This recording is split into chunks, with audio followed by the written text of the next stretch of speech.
Hello, everybody. It's my favourite time of the week. It's the Cop Council podcast, and I've brought my three amigos along to join me on this adventure. I've got DAZ from On the Bench LFC, I've got Chris, and I've got Dave.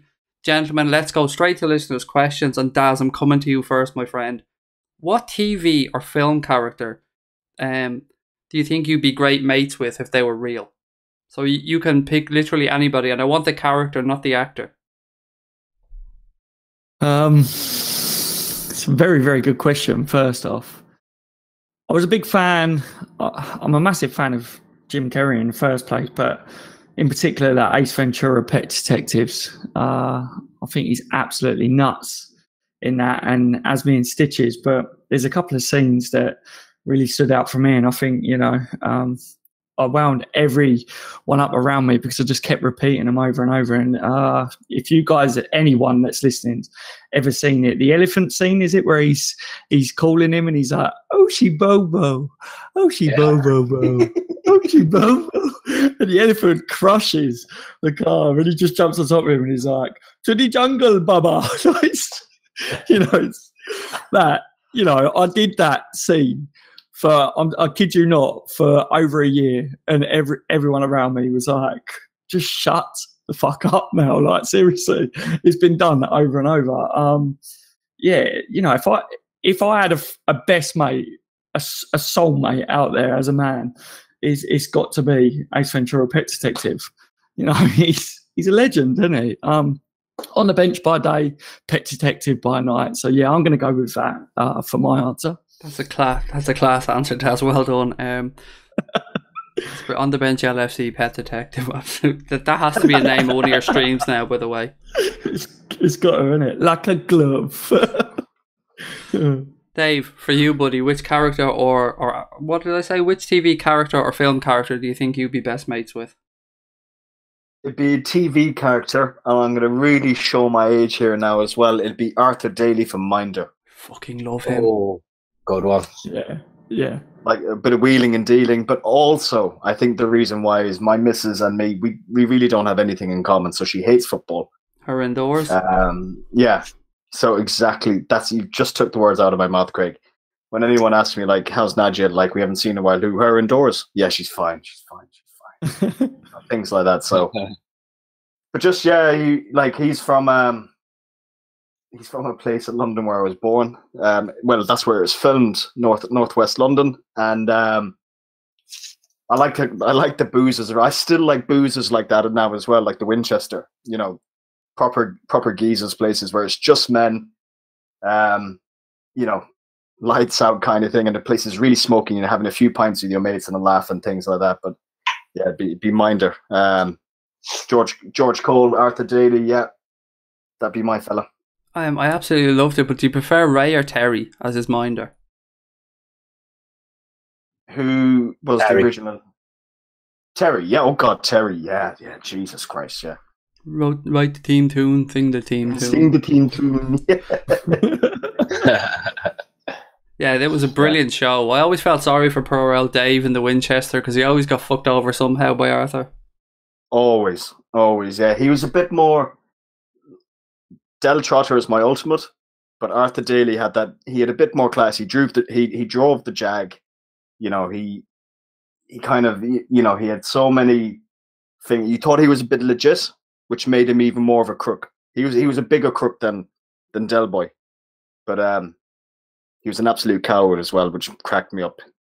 Daily into Europe. I just remember that one in one episode. That's right. Yeah. I haven't seen it in years. It's something I must look at getting a box set or something like that, because I'd just sit down and watch it episode after episode. It'd be Arthur Daly just to. And what was his drink again? He used to go on the Vera Lynn's. Was it a G&T's or? I can't remember actually. I can't remember his drink. I know it's on one of the ITVs, ITV4 or something like that. It does be on sometimes. Is it? Yeah. But yeah, just to have a pint with him, and I like a cigar now and again there as well. So yeah, Arthur Daly. Oh, you made me very, very happy with that answer. I absolutely adore that show. It's one of my favourite shows growing up. My dad always watched it, so obviously I sat there and watched it. Absolutely same as that, mate. The exact same, yeah. And Chris, for you, buddy, whether you show your age or not here is up to you, but who would be your best mate? It's a tough one, that, because to be my best mate, they're gonna have to take a few boxes on, and they're gonna have to, they have to be funny. Like, they're gonna have to like football. That is a given. You gotta be able to sit with your best mate and chat football, aren't you? Although I like getting up to shenanigans. Always have done, like going messing a bit and getting up to no good sometimes, but nothing too outlandish. So it's a difficult one, really. So I'm trying to think through a load of characters and programs I used to watch, because I've not watched a massive amount of TV really throughout my life. I've always been out and about. I'm an outdoorsy person, like doing sports and things. So I tell you what would be an interesting person, like to be around, get know. I think, like, and loads of fun. Probably Lester from Red Dwarf. Good shout. Yeah, Good shout. yeah, because and I'm a techie as well. I'm an IT technician. That's what I do for a living as well. So going up and into space in a spaceship and stuff like that would be pretty cool, wouldn't it? So I take the piss out of Rimmer all day as well, which is always going to be good fun, isn't it? So yeah, I'm going Leicester. Good answer. And another good show. Another show that got me through my childhood and my teenage years, and it's still going, isn't it, to this day? It is, yeah. Wow. Yeah, it's still quality. every bit as stupid as it used to be as well. It is ridiculously childish, but that appeals to me. That does. Love it. So I have two answers for mine, and it's really strange. Okay, so the first one is the really odd one, and again, I'm showing my age here, but sometimes I like my mate to just say fucking nothing and be quiet, and just his actions speak louder than his words. So in that case, I'm going for Bomber from A Vida Sem Pé. Oh yeah, good one. But I thought you were going to say Connor. No. And Connor's real life. That's different. But the person who I think I'd have the most fun with, and who kind of fits my personality best, would be Ari Gold from Entourage. I absolutely fucking adore Ari, and his whole attitude of not giving a fuck, saying what he wants. So yeah, for me, probably Ari Gold, but sometimes I like a bit of silence, so it'll be Bomber from A Vida Sem Pé, and most people probably won't have a fucking clue who that is, but you should watch the show if you don't, because it's an amazing show. Good answer. So that one came in from Sean Ivory, so thank you for that one, Sean. The next question, Daz. Sean Hunt says, my 8-year-old son puts tomato ketchup on top of his pizza. What's the weirdest thing that you do for an ordinary meal from day to day?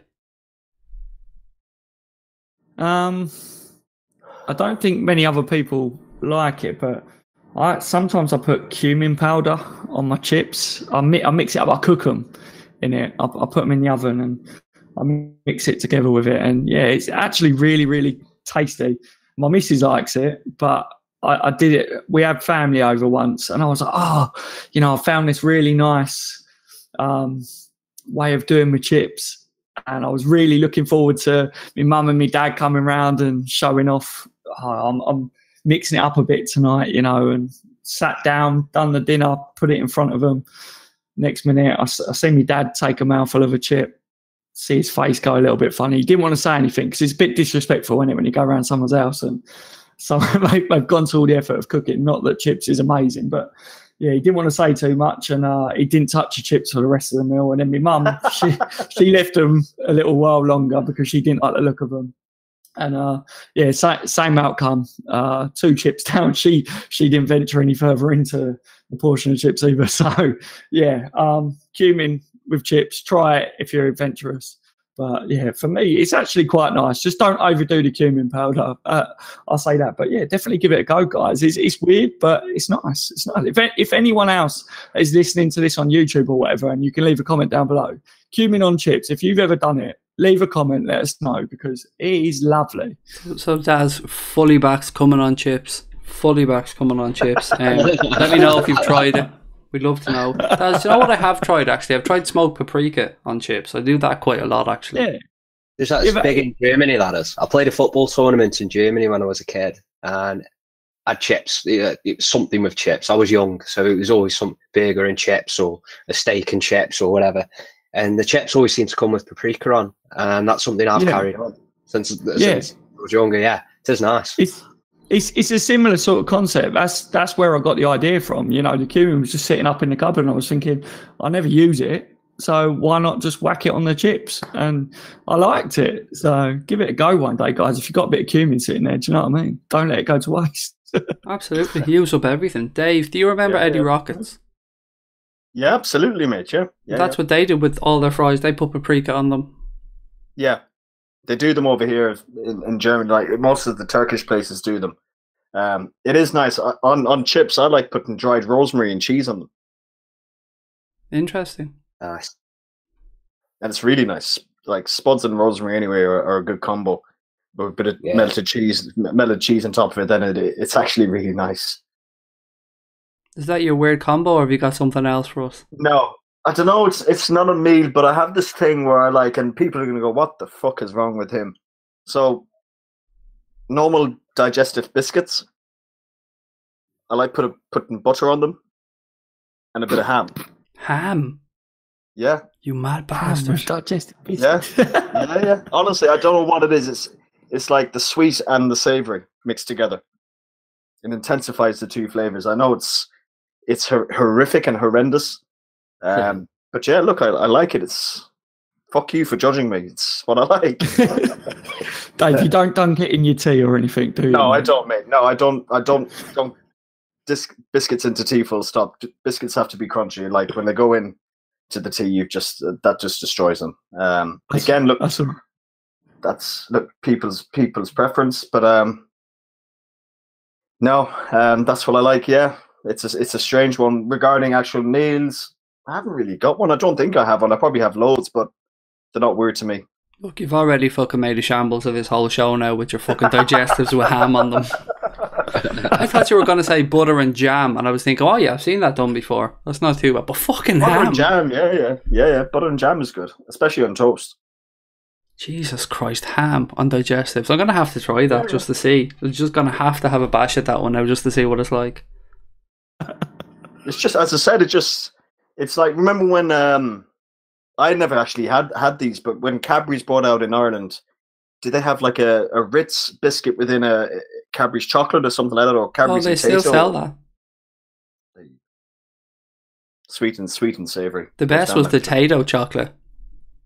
I never had that, but I heard it was horrific. It was delicious, and I had another bar last week when I brought the kids to Tato Park. So basically this is a chocolate, but it has cheese and onion crisps going through the chocolate. You're going to love the digestives then, mate. I'm going to change your world. It is crazy. Actually, do you know what? Before we move on from this one, before I come to Chris, has any of you guys had a battered Mars bar, by the way? No. That was... Well, it wasn't a Mars bar, it was a Snicker. That was my shout. It's the strangest thing I've tried.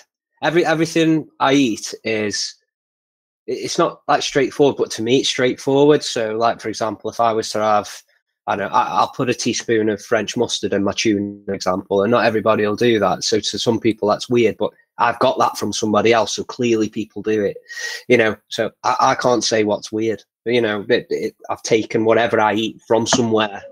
I've not just made it up. So, but the weirdest thing I have tried is a deep fried in batter Snickers bar, and it was actually really nice. I'm not gonna lie. I've had a few deep fried things because I like me some deep fried stuff, if I'm being honest. I had a Mars bar once at a takeaway in Dublin, and it was lovely, a deep fried Mars bar, but the nicest thing I've had was a deep fried Oreo ice cream, which was fucking gorgeous. In America, of course it was in America.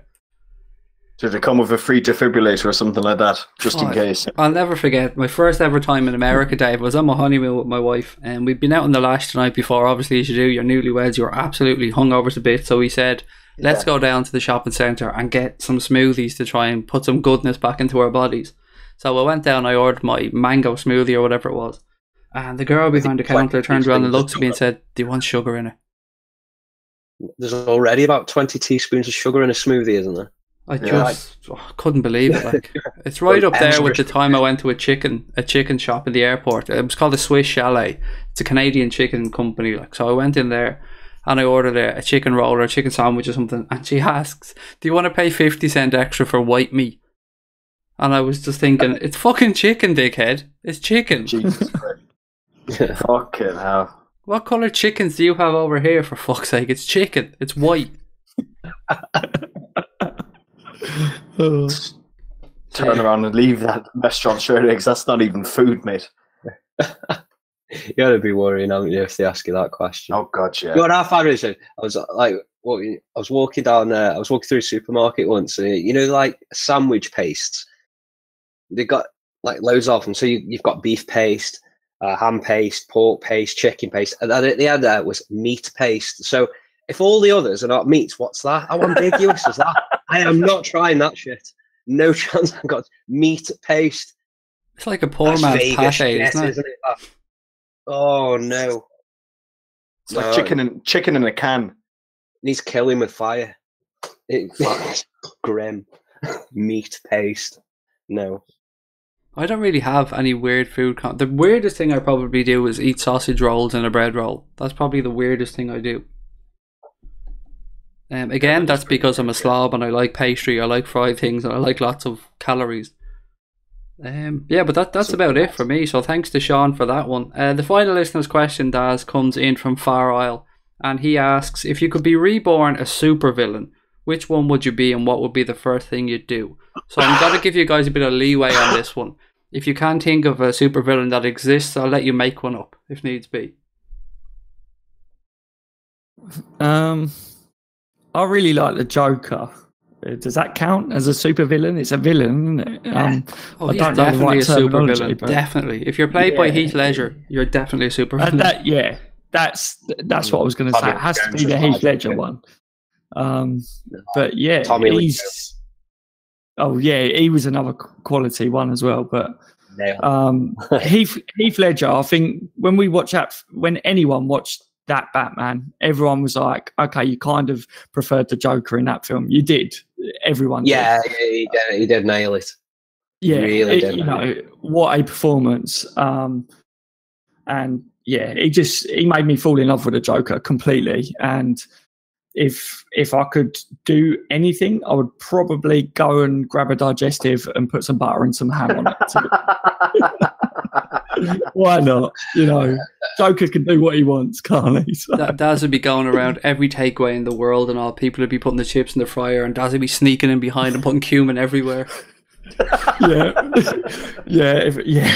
that was my power, I would have the power of fucking your chips up. There you go. What a superpower. So I was going to say what would be the first thing you'd do, Daz, but I think you pretty much answered your own question there. Yeah, there you go. Dave, what about you? Any particular supervillain that already exists, or would you like to make one up? Does it have to? Can it be actually a real person? If he's a cunt. I'd go for one of the Cray twins. They were supervillains. Craig is in no way calling the Crays a cunt. No way, shape or form is Craig calling the Crays a cunt. Nothing but respect for that wonderful, wonderful family from London.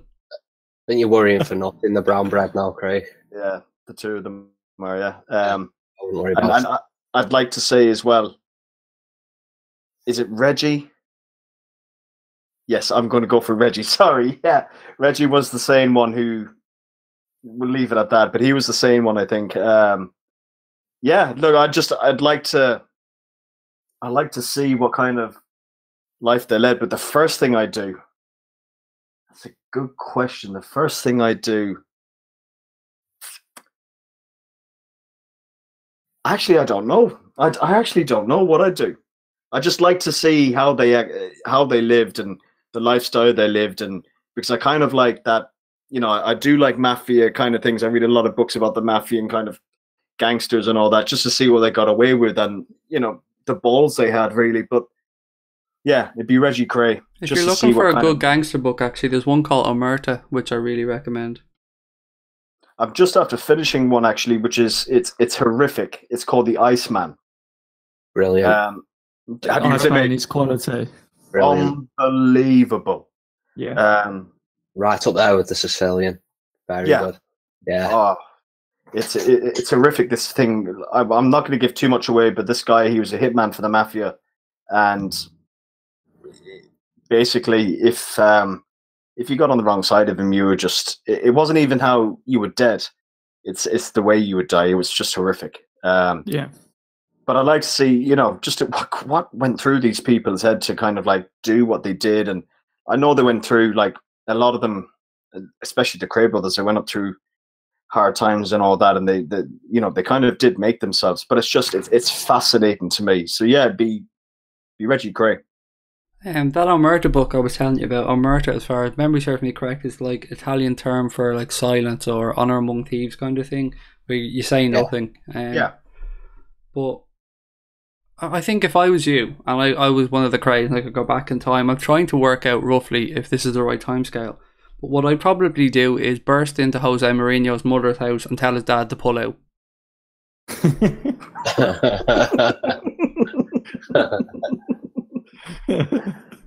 or go up to Glasgow, right?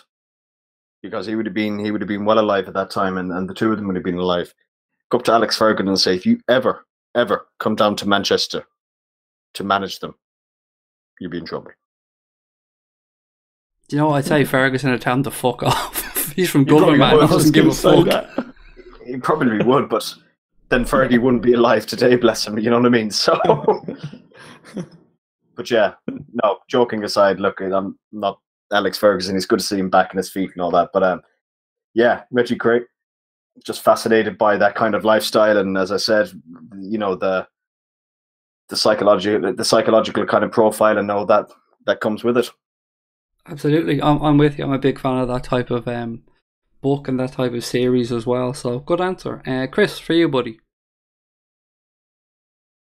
Very much in line with Dave, really, because the thing is with supervillains, like, you tend to think of like arch enemies of like Superman, Batman, you know, and all them. And so that means I've got to cut around all day wearing some stupid latex outfit, or I might be disabled in some way or something. And I'm not about that. Just want to crack on. So I think I'm gonna have to go. I won't go real life with the Craze, but I'll take the Craze and I'll raise you a Don Vito Corleone, because he was a villain essentially, wasn't he? See, Absolutely. like the Craze, we kind of celebrate them, don't we? Like these big, guys, like the good guys, but they're not, are they? At the end of the day, when all said and done, they're pretty bad people. But I think if I was going to be a villain, I'd want to be a mega rich, smartly dressed, well respected kind of villain. So yeah, I'll go with Don Vito Corleone. So you're Don Vito Marlon Brando instead of Don Vito De Niro. Yeah. I know you'd start off, wouldn't you? I'd want to start off as younger Don Vito, you know, that De Niro played, work my way up. Yeah. I don't know. I'd move on. I'd even take being Michael Corleone when he takes over the family business. But I want to like pretend I've got cotton wool in my mouth and talk with a gravelly voice. And you sounded like that a few days ago, mate. I did. Yeah, I was like, you'll never invite me for coffee and cake, you know, but give it all that business. Show people my hand so they can kiss it and all that, you know. Yeah. I could have gone round and visited Alex Ferguson, couldn't I? You could have, mate. Yeah, I've made him an offer he couldn't refuse. Put the Rock of Gibraltar, the horse he had, put that horse's head in his bed. This was the baller. You go to Manchester. You will have horse's head on your pillow. You know, that's it. It's a game over, isn't it? Yeah. You're very fucking strange people, you know, I'm gonna say that for you. You love us, you love this. I do, I love you. We're all fucked up in a beautiful way, Dave. I love it. I do. Yeah, have you ever seen Robin Hood Men in Tights? Sorry, I've just thought about it. You ever seen Robin Hood Men in Tights, like the spoof Robin Hood film? Yep. Have you seen the guy who's pretending to be Don Vito Corleone and that? I don't remember, if I'm being honest. If you haven't, YouTube it. It is hilarious. It's brilliant. Go on. Sorry, carry on. Go on. I already spoke about mine earlier on with you guys. I think Carl Pilkington's Bullshit Man is my favourite one of all time. Just the ability to be able to just say to anybody and not give a fuck. You're talking bullshit there. Bullshit. I call bullshit. Bullshit. That would be that's like almost a hero, a best mate, someone I'd aspire to be. He is a hero. I can't let you have him. He is a hero. He's fucking brilliant. I absolutely love him. He certainly isn't a villain. He's a man of the people. Like,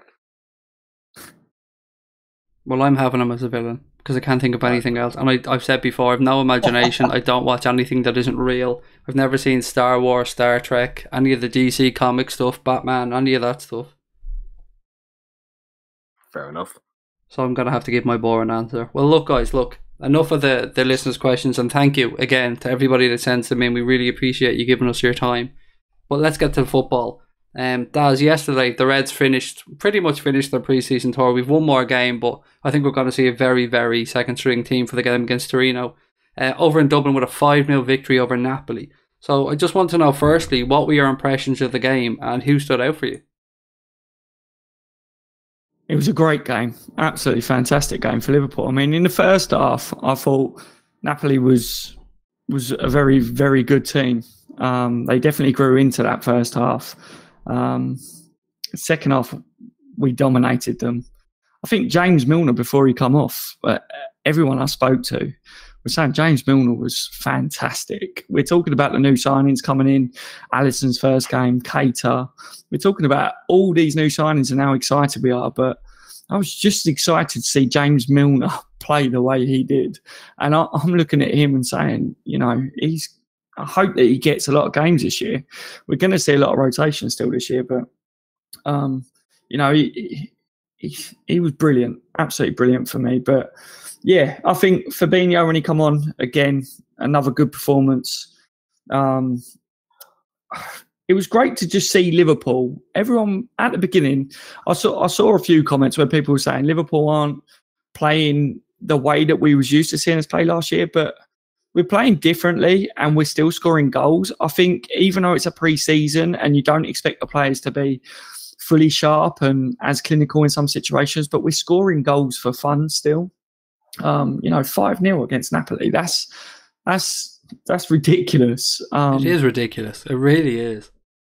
Yeah, and I see people saying as well, it's nothing to get excited about. It's pre-season, and that wasn't their first team or whatever. And I'm thinking, hang on a minute, it is pre-season for Liverpool as well. Liverpool's team we're not playing with our strongest 11 out at the moment as well. So you've got to take all this into consideration. And this is the first time I've been looking at the way Liverpool are playing and thinking we're actually beating people comfortably, and maybe at spells in a game where it's not looking like Liverpool are doing fantastic or the other team are picking up momentum in a game. Liverpool is still getting a result. So it's really good to see. I think Jones, when he come on as well, looked good again. Shaqiri, another great performance. That lad, for the price that we paid for him, it's still early days, but for that price, what a player I think we've got. I see so many people before we signed him saying about his laziness and all that stuff. You can't tell me that player is lazy. Under Jurgen Klopp and with Liverpool, I think he's going to play the way he needs to play for us, and exactly the same as every other player. I think he was great when he come on as well. And Daniel Sturridge again. What a performance. So, all round, a clean sheet for us. Alisson, fantastic to see. And, 5-0 walloping Napoli like that is outstanding. I was very happy to see that. I wasn't expecting it. Everyone was saying it was going to be the toughest opposition, the biggest test. And how did Liverpool respond to that? We beat them 5-0. So, great to see. Daz, did you see there's a 2 or 3 minute video going around social media of Shaqiri's highlights from that game, from when he came on? And in that 2 or 3 minutes, it encapsulates everything you were talking about there. He worked his ass off. He ran around, he was harassing people, he was putting through balls. He played amazingly well. Yeah, I've seen the highlights of him. I did make sure I went to have a look just to see, because obviously when you're sitting and you're watching a game on the whole, you're trying to keep an eye on everything that's going on. So I did go and have a look to see it. And like I said, I was very, very impressed with him yet again. He doesn't, this season, when people see new signings come into a club, they're going to be looking at, oh, how many goals did they score? How many assists did they get? But you're talking about a player here that is going to work his socks off for the club. And I'm not going to be looking at his statistics this year. Same with Naby Keita as well. People are talking about how many goals is he going to get for us? How many assists? I don't think you need to look at the stats for these players. I think what we're seeing as a squad now is these players are all going to be rotated a lot this year.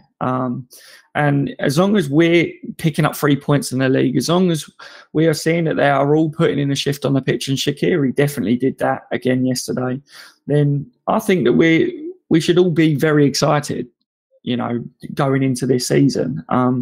And he was absolutely outstanding. He definitely is an eye for a pass. He definitely seems to be in the right areas to receive the ball as well. His work rate is there, no matter what people were saying. It will be there. I was responding to a couple of comments where they were saying, yeah, but he's only just signed, you wait. Wait for what? He's just got his big move to Liverpool. He's playing under Jurgen Klopp. He's got great players around him. This is his big move now. He's just about to hit his peak years.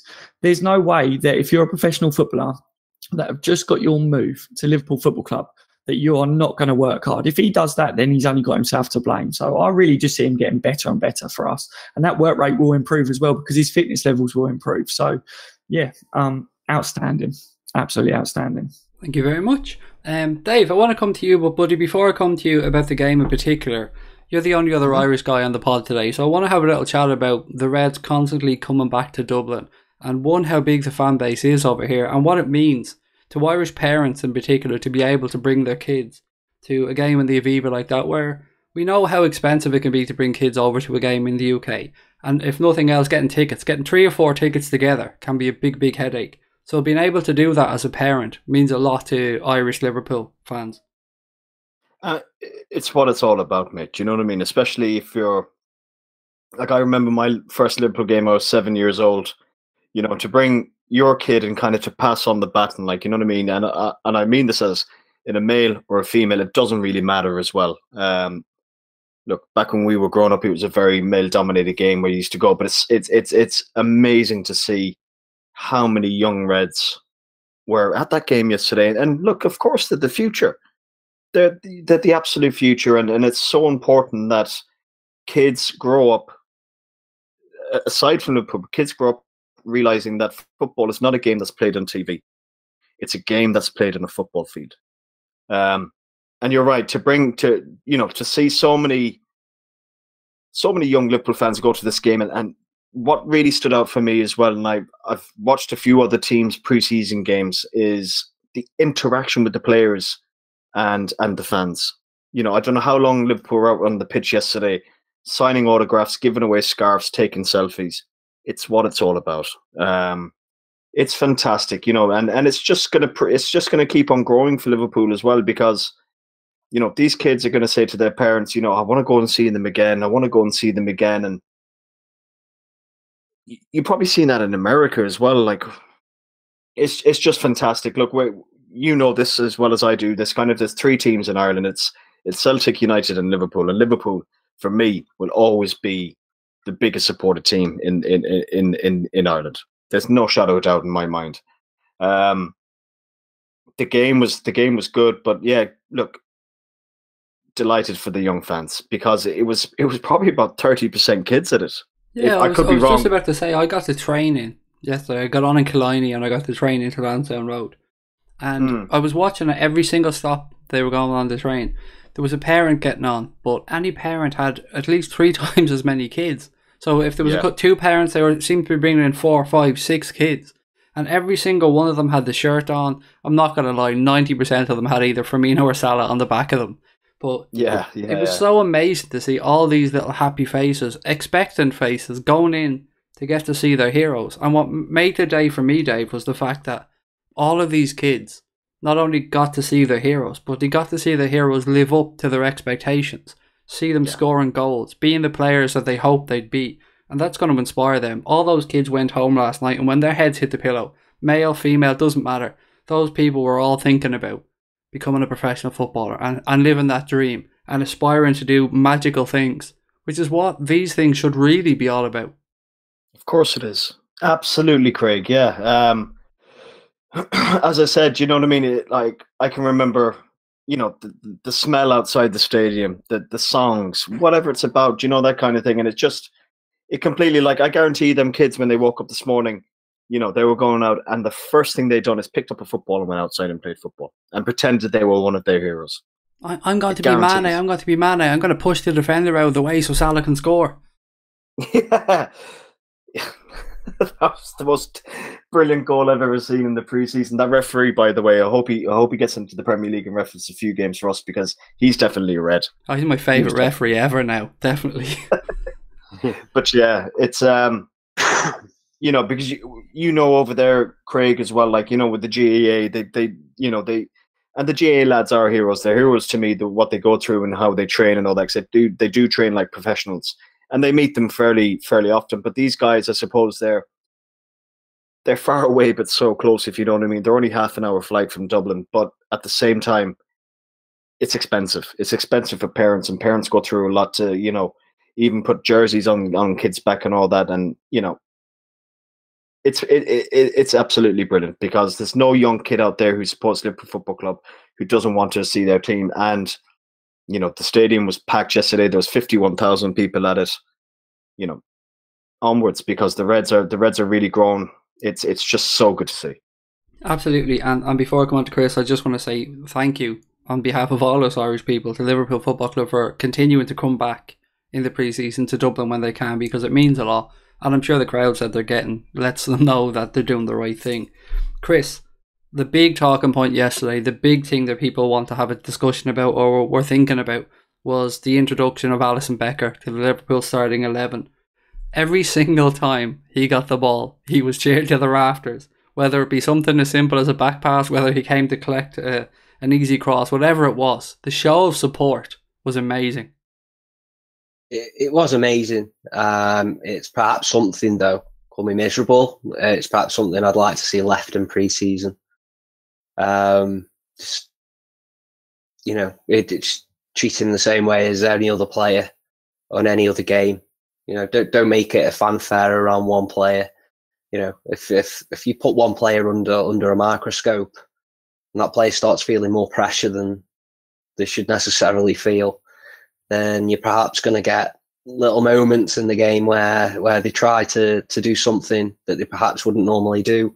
We saw him go make a save, which most of the time I think a goalkeeper just parries it away. He tries to catch it, perhaps one for the cameras.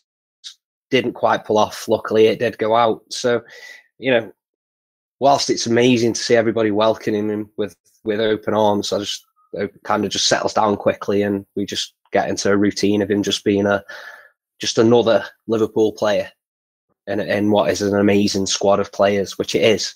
And I think the game proved that. And going back to what you said about the kids being there, a lot of kids going to see the heroes. Some it'll be the first time. For some of them, it might be the only time they get to see them, and they weren't disappointed, were they? Again, we played with a swagger and a confidence of a team that knows exactly what it's capable of. And going into the new season, it's so good for us to see. Really encouraging. That's there. He picked up on Shaqiri, for example. With a lot of people, especially on Twitter, talking about this need for a number 10, which is horseshit, if you ask me. We need this player, we need that player. We're 2 or 3 players short. No, rubbish. This is a really good group of players. And we've brought in a player like Shaqiri, and regardless of what we've paid for him, he's a quality footballer surrounded by quality footballers. So anything that you saw at Stoke where he sprinted 60 yards to get on the end of a ball that should have been played to him, it wasn't, and then he went and put his hands on his hips and went, fuck's sake, I've got to sprint 60 yards back.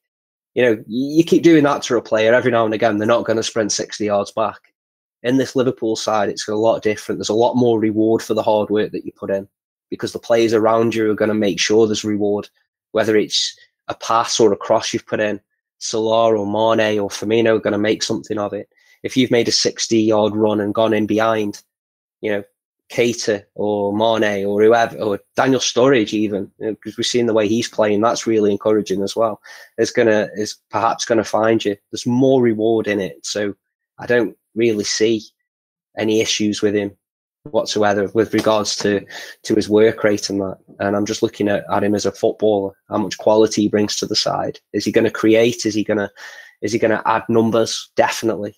I'm not going to say he needs to score a certain amount of numbers, but what we've seen in pre-season, specifically when he came on in the game in Dublin there, he is certainly going to be involved in that final third and a lot of end product.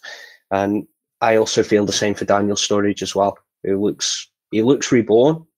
If you ask me, I don't know if any of you guys see a difference in him or hear a difference in the way he's talking, but you could definitely see it on the pitch. He seems to have adapted his game a little bit. That little half a yard of pace that he's lost doesn't matter. He's an intelligent player, and you can see it in his game that he's worked out a way of playing with this group of players. And, again, it's just so encouraging. And, all those kids at the Aviva Stadium, they all got to see this and enjoy it for what it was, which was just a brilliant spectacle. And, again, something that's really encouraging going into the season. Yeah, I was just going to say, Chris, you made a good point there about him changing his game. It reminds me, I'm not comparing Daniel Sturridge to Alan Shearer. Remember, Alan Shearer was an electric pace striker. He was quicker than people give him credit for. And he got that really bad injury. Got that really, really bad injury. And he had to adapt his game. And he became more of a number 9 than, let's say, just an out-and-out striker where he was holding up the ball more. He was kind of moving into different channels. That reminds me of Sturridge. And I think Sturridge is in for a big season this season. Really, really do that. And I think, I'm touching wood here as well, I think his injuries are behind him. I think he's realised that, maybe he knows his body a bit more and what I can put myself through. But Christ above, if we're getting Daniel Sturridge pre-season, all season, it's going to be a hell of a season. Oh, definitely. I don't think there's many clubs who can boast to have what you would... We're all going to consider him a backup forward to Firmino, aren't we? I don't think there are many clubs out there who can say that they've got a backup forward as good as Sturridge. So providing he stays fit, it's a scary thought at how good we can be, because those games that we talk about where there's a drop off, so we lose an attacking midfield player, and that's exactly where it looks like Shaqiri's going to play, and it looks like he's really enjoying it. He's playing with a smile on his face. And we lose one of our front 3, and they're interchangeable. They can move around, so Sturridge can come into the middle there rather than being used out on the right, which I think is something he suffered from as well. Initially, when Klopp came in, I think Klopp was kind of using him out on the right, for example, and I don't think it really worked. I think he's learned that he's a centre forward, and the other players around him are more than capable of moving around. And then also, we've got a nice little surprise package in Jones, haven't we, as well? And these are players who all seem to be on each other's wavelength and really enjoy playing with each other and provide a lot of quality. And there's absolutely no reason why, if you're any of them players, you can't back yourself to get into this side. As good as the other players are, as good as Keita is, as good as Fabinho is, who also looked fantastic when he come on, let me just say that. And Keita also had a really good game. We've still got Henderson to come back. Gini played well in the game. We forget what a good player Gini can be. And having all of these players on the same wavelength means they're all interchangeable. I don't think we're going to suffer any drop-offs this season. We're quite lucky. It's almost like it's an absolute freebie having a fit and firing Sturridge, isn't it? And it's almost a freebie having Shaqiri come in. We haven't had to spend a ridiculous amount of money. And I'm not saying that he was bought instead of Fekir, for example. I do believe that in the plan that both were going to come in. But I feel that, the Fekir thing looks pretty much like it's dead in the water. And it's not necessarily a case that you can just go out and just cherry pick another player from another club. It's not that simple. I think Fekir does kind of fill that void, but there wasn't really a void there because we never had Fekir, did we? So it's an addition to what we had last season still. People need to remember that, and it's a very welcome one. I'm really liking what I'm seeing from him. So, yeah, it's all good at the moment. And there's not anybody I can really single out from that game and think I would like to see more from them. Maybe Gomez, who you could probably say for the whole of pre-season, but even still, you have to remember he came off the back of a long-term injury coming into this pre-season. He's still working his way back, and he's doing it by minutes on the pitch, which is fair enough, but he's not going to be relied upon from the start of the season. There are other players that we can use there.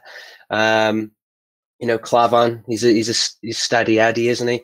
And, I think anybody alongside Van Dijk fills me with confidence. So I think we're really in a good place at the moment, and each preseason game has sort of fueled that even more, and this latest game even more so, because yes, it's only preseason and they may not have been at full strength, but they weren't far off. They're a good side. I think beginning of last season, people were looking at that Napoli side thinking they should have won the Serie A. I thought they should. They were fantastic. Looked a fantastic side, or at least might have been right in the mix, right to the end of the season, but they weren't. They're a good side, and we made them look bang average. Pre-season or not, that's still a football match. It's still a set of footballers playing better than another set of footballers. So yeah, it's really encouraging. Really is. I want to take the conversation back to the goalkeeper for a second, Daz, and as well as wanting to talk about Alisson Becker, I want to have a little chat about the Napoli goalkeeper, because we've been very, very critical, me particularly, around Loris Karius and Simon Mignolet during their time at Liverpool Football Club. I tell you what, mate, if I had to look at that Napoli keeper week in, week out, I reckon 2-3 of those Liverpool goals yesterday were preventable from the goalkeeper. Yeah. Obviously, I saw people, especially the Moreno goal, people was saying, what a goal. And yeah, he hit it with good power. And I said, obviously, those sort of shots would sting your hand. But I thought, if you've got a good goalkeeper in between the sticks, that I think a keeper normally would save that for me. But yeah, I think that's just it. I think there's this whole thing about goalkeepers at the moment, and because the World Cup's just finished as well, we saw mistakes in the World Cup. So especially with Liverpool supporters, everyone's so touchy and talking about goalkeepers and mistakes. I think that's the situation. I think goalkeepers do make mistakes, and the more that we start to hone in on the amount of mistakes that are made, I think the worse it will get. I think goalkeepers will start to worry a little bit more. I mean, talking about Alisson, in his first game, it's not a popular opinion, but in my live stream, people said, out of 10, what would you give him? And I said, well, I'll give him an 8 out of 10. And people were like, what do you mean? 10 out of 10? I said, it was his first game, and obviously you shouldn't be rating a player on their first game, really, in particular. But there was a couple of shaky moments there. He will bed in, but every goalkeeper out there is going to make mistakes and stuff. And you're talking about their goalkeeper. I agree. The one where he saves it and it goes straight to Sturridge. That's particularly the one I was thinking of. It was ridiculous. Yeah, I mean, we see Karius do that, and Liverpool fans, was outraged about some goals there, like talking about Karius. And there's a lot of goalkeepers just think that back do to that. the final goal that Dortmund scored in pre-season against Liverpool. Yeah. Similar. Yeah, exactly. And there was a huge reaction over that. I think so. I read so many comments saying, what are we going to do with him? Goalkeepers do this. And I think the reason we're talking about it more now is because of this whole situation over Karius, and because of the World Cup and some mistakes that was made. And I think the overall way of looking at it is, maybe if we don't talk too much about the goalkeeping errors, you might not see as many, because I think goalkeepers are now starting to realise that it is being highlighted quite a bit. I don't know. I could be wrong with that, because goalkeepers have always made mistakes. And the trouble is, if you're a goalkeeper and you do make an error, it is likely to end in a goal. But like that one where he pushes it to Sturridge. Sturridge is there and finishes it well. But I'm not too sure. I think if Alisson did something like that in his first game, then everyone would have, not everyone, but loads of people would have been like, oh no, we can't be dealing with this. But it does happen. It does happen. And I just hope that Liverpool fans in general do give Alisson the time, because, like I say, there was shaky moments in that game for him, but he's going to be nervous. He's well aware of the situation that we've had at our club with the goalkeepers. And, you know, that's why I think in general, we shouldn't be trying to highlight the mistakes that goes on. I mean, as a striker, it takes a lot of times for a striker to actually miss one-on-ones or whatever, for people to start to say, oh, he's rubbish, you know, he can't score at all.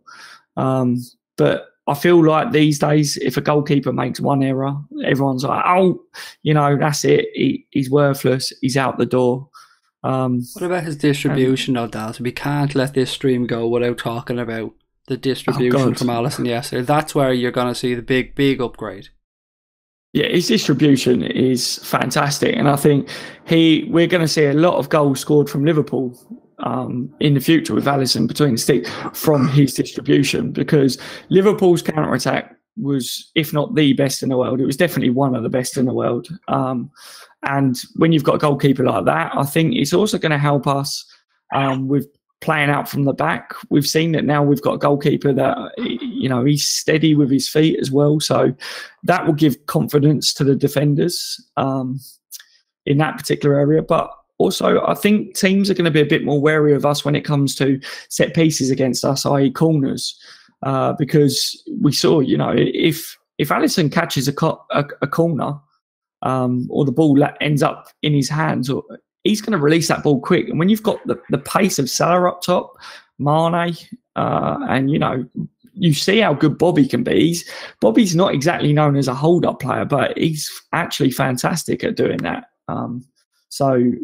Yeah, I think we're going to see a lot from his distribution. He was fantastic. You know, when I said I'd give him an 8, it wasn't because I was trying to be harsh with him. Because like I say, it was his first game. I wasn't expecting him to be this super fantastic keeper. He's going to be a bit nervous. Anyone would be. But yeah, I was impressed with what I see from him. But I expect a lot more in the future, because he's going to bed in like everyone else does, you know. I fully agree. I would have given him around an 8 as well. I think that was a pretty fair mark, to be honest. Anyone who's given him a 10 is just a dreamer and just an out-and-out fanboy. Look, let's be honest, he did have a couple of shaky moments. You are right. Chris touched on it as well. There was one particular shot, I think it was from Insigne, that he kind of fumbled around the post. He should have probably held on to it or pushed it much further wide. But I think you're spot on, Daz.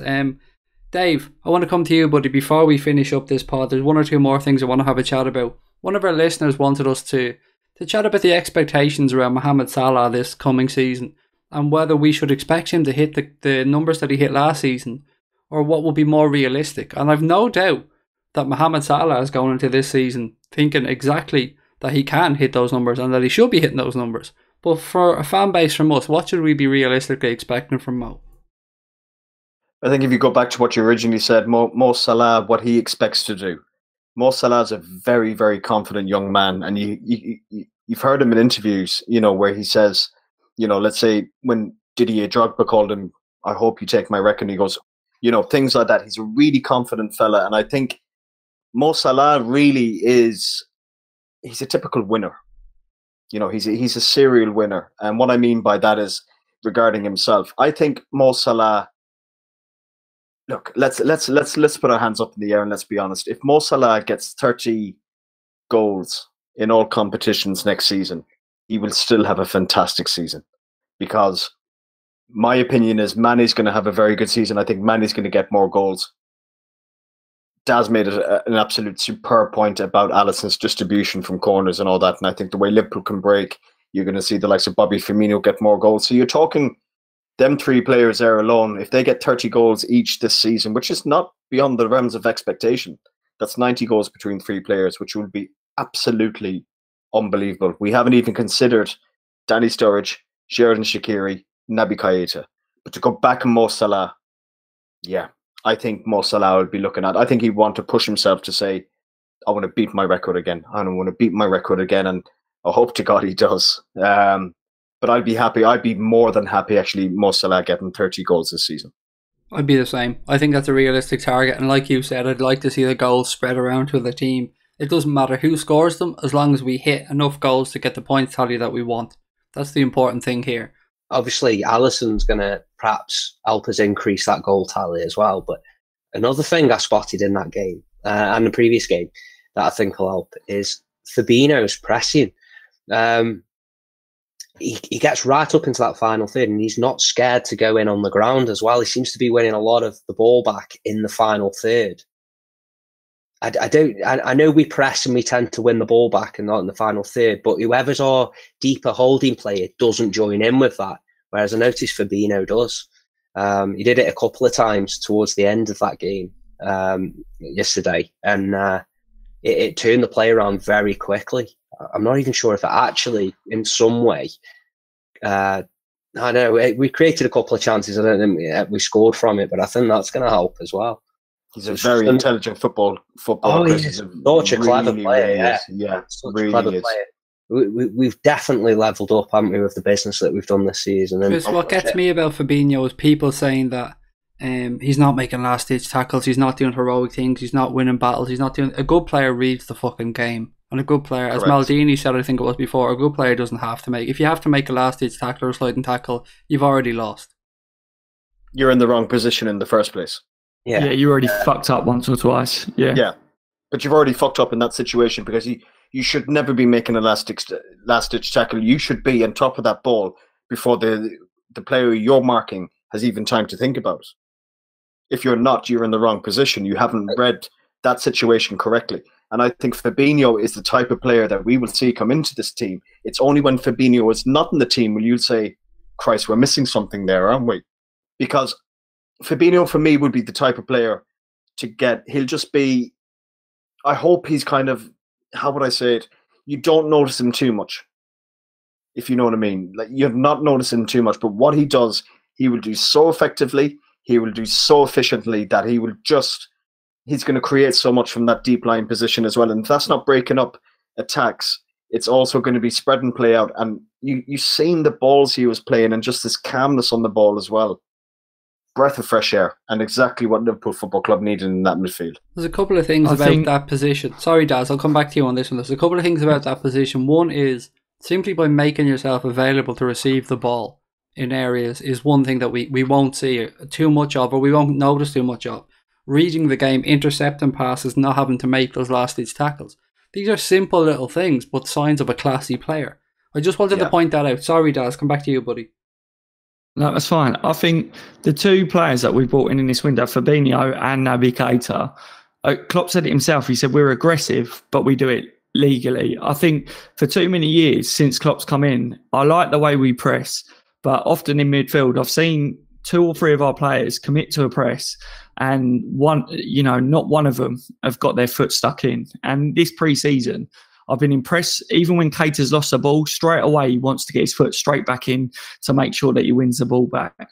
For Fabinho, he's not scared to get his foot stuck in as well. So I think this season, if you see those 2 players in midfield for us, a team's got the ball, their defence have got the ball and they're trying to play it out. And often Liverpool, when we are playing these teams that are parked the bus against us and they want to try and counter us, and you see it's a frustrating game for Liverpool. You know, we've really struggled to break this team down. One counter attack ends in a goal for them. It ends with a draw or something like that for Liverpool. But when you've got the likes of Naby Keita that's going to be trying to hurry you as well, after Bobby's already hurrying you, the front line's hurried you, the front players will start the press. Keita then will be joining in and he will try and get his foot stuck in. That's already going to be making them players of the other team have to think once, then twice about where they try to pass the ball.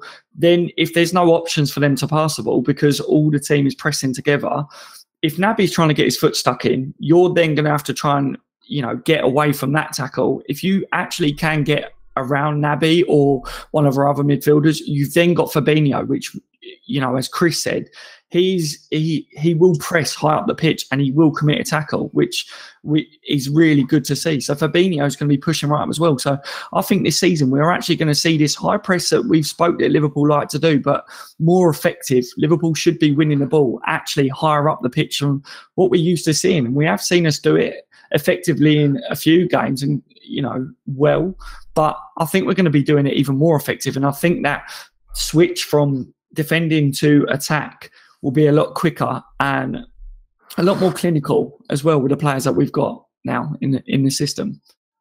Daz, you're spot on there. Like, pressing for me, anyone can press, and you can look like something from the Benny Hill show. Yeah. You know what I mean? Running around like a blue arse fly.